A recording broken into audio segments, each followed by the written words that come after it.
Hi, Hello, ma'am. how are you? I'm fine, ma'am. Okay. So, what's your name? My name is Andrea. Andrea. Then, how old are you, Andrea? I'm 33 years old, ma'am. 33 years old. And when is your birthday? My birthday is October 5, 1989. Oh, okay. And may I know what is your height or your weight? My height is 5 feet. And then the weight? My weight is 47 kg. Oh, okay. Are you married, Andrea? Yes, ma'am. And then the work of your husband? The work of my husband is farmers. Farmer. Yes, You mean? Oh, farmer. okay. He's a farmer. Do you own the land? Oh, No, ma'am. no. Okay. So, how many kids? I have two kids, ma'am. Two kids. And what are the age of your kids? First is 14 years old. Second is 4 years old. And then the number of siblings? 3, ma'am. Three. How many sister? How many brothers? 3 sisters, ma'am, and no brothers. So all three sisters. ma'am. And you're First, ma'am. the first one. Oh, okay. Andrea, are you living with your parents, your siblings? No, ma'am. No. So, in case you go to Hong Kong, who's going to take care of My husband, ma'am. your husband? Do you own that house? Yes, ma'am. Okay. So you and then your husband and then your kids living together. Yes, ma'am. Okay. Then how about your parents? What is the work of your mom? Stay home, ma'am. Stay home. How old is she? Your mother, how old is she? 57. And then your My father? father is 52. Okay. Can you tell me something? You as a sister, Yes, ma'am. how is it being the eldest in the family? Yes, ma'am. Yeah. How do you treat your sister being the eldest? With a sister, like loving sister, and then a generous and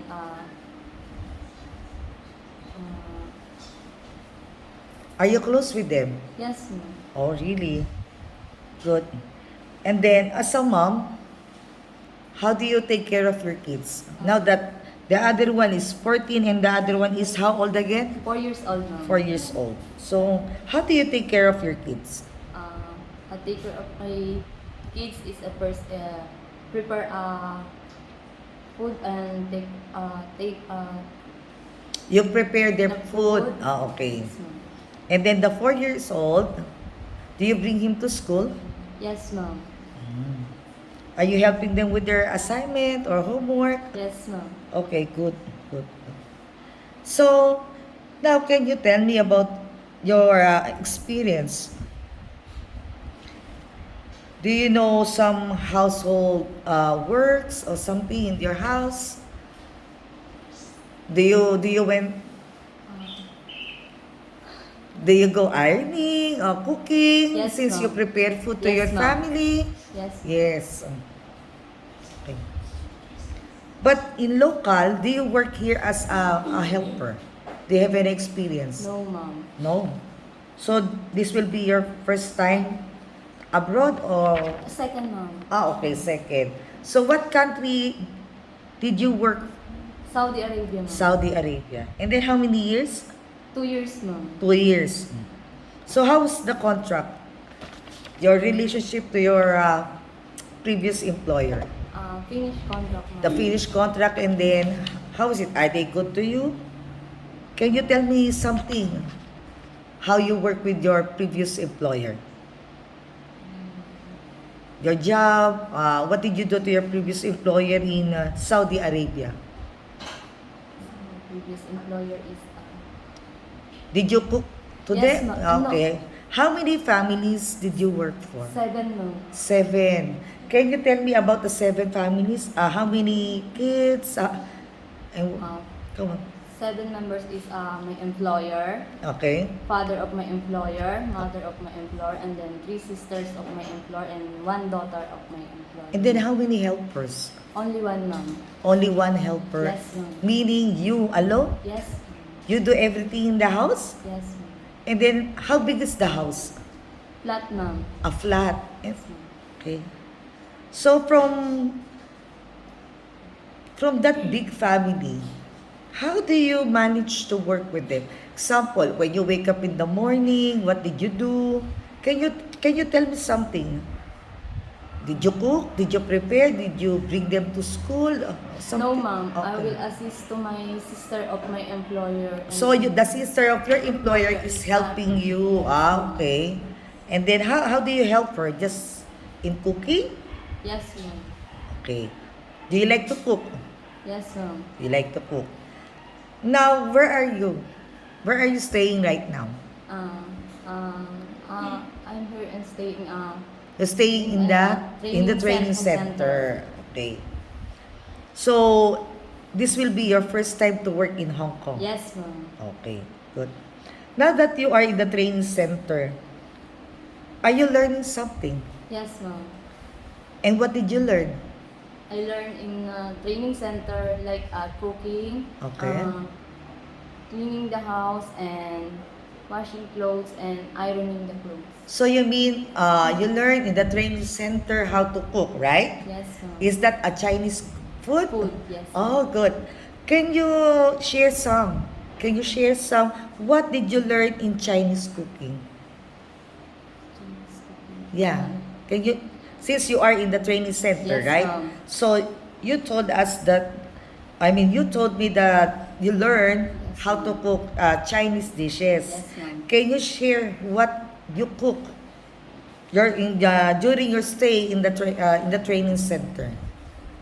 I learned to cook a Chinese cooking like tofu with minced pork Okay. and uh, steamed fish, Steamed fish. Yes, ma'am. I love steamed fish. And then steamed egg, steamed egg.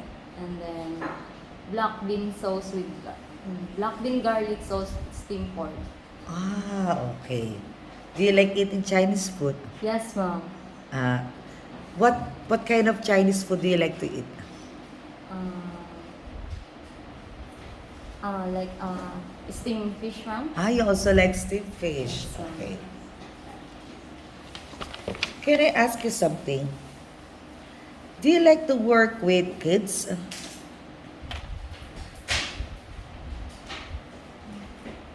Do you like to work with kids? Yes, ma'am. Yes. Around what age? In your idea, around what age do you like to work? 7. 7 and up. Yes, ma'am. Okay, 7 and up. And then, how about elderly? Do you have any experience in taking care of elderly? Yes, ma'am. Ah, okay. Why? Like,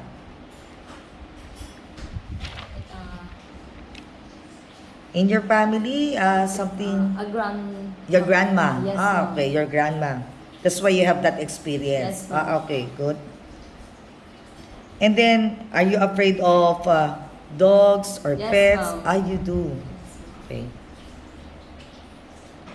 Do you smoke? No, ma'am. How about, do you drink alcohol? No, ma'am. No, also. Do you eat pork? Yes, ma'am. Are you willing to handle any food?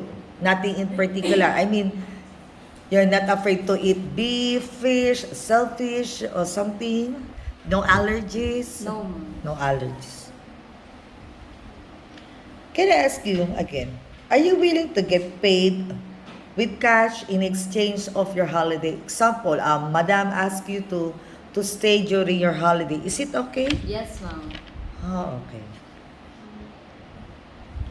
And then how about if the house of the employer is not too big? Are you willing to stay with others like a kid or a sister to stay with you inside the bedroom? Yes, ma'am. It's okay Yes, to ma'am. share. Yes, ma'am. It's okay. And then, are you willing to share work with other helpers? Yes, ma'am. Are you flexible enough to... Yes. Ah, okay. Yes, ma'am. And then, In case there is grandma in the house, Yes. and then the employer asks you to take care of grandma for a while. I Yes, mean, ma'am. for a while. Yes. Is it okay for you to do that? Yes, ma'am. Do you accept having CCTV in your employer's house? Yes. Oh. And then let's go back. I give you a little of scenario. Okay. But before that, can I ask you something? If you're going to choose between elderly and kids, what will you choose taking care of? The kids or the elderly? Elderly, ma'am. Elderly. Why? Because I have an experience of elderly like a grandmother, ma'am. Okay. Or in case there is an employer who will sign for you and then ask you to take care of elderly, and then the elderly is bedridden, meaning cannot stand on her own, cannot have her bath. Is it okay for you to take care of that kind of elderly? Yes, ma'am. Okay. Let's see. In case the elderly uh, wants to take a bath and you don't seem to understand because she speaks Cantonese, what will you do? Is there any actions that you're going to... Like sign language, ma'am. Okay, can you show me? If the elderly or the popo or the grandma ask you, give her food and then you don't seem to understand, how will you do that? Yeah. Popo, here is your breakfast, and then You try. Popo, Okay? here is your breakfast, and then you eat your breakfast, Uh-huh. and then So you mean you're going to feed popo? yes, ma'am. Okay, you're going to feed popo. And how about the treatment? Ah, okay. How about the treatment with your popo? Treatment like Example, the popo doesn't understand you and then she say, just like that. Only sounds, but you don't seem to understand. Is it okay for you to just uh, still to take care of Apa. popo? How will you show your love to popo? If you and popo doesn't understand each other, and then sometimes popo, they have mood, not in good mood, and they say, no, no, no, no, no, no, just like kids. How will you manage? I will manage to Popo like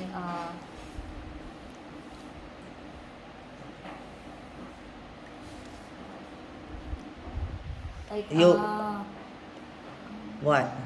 You, you touch popo, yes, and you I will talk talk to popo, you will comfort popo. yes, and then Okay, you have that patience. yes, ma'am. Okay, good. What inspired you to take care of elderly? Why do you like to take care of elderly? I will take her to elderly like in my love, ma'am. Okay, good. You show his love, Yes, just ma'am. like your grandma. Yes, ma'am. Okay, okay, okay. So, now, um, anything you will say to your employer? Any message to your employer? Yes, ma'am. To my future employer, I choose to me as your helper. I will do my So you mean, please, to choose you as their helper, okay? I'll do my best and my duties and responsibilities, I mostly especially to your kids, and I will take care of your kids and your family. Okay, good. So, say bye-bye for now. Good luck to you, Andrea. Bye, ma'am. Bye, sir. Okay.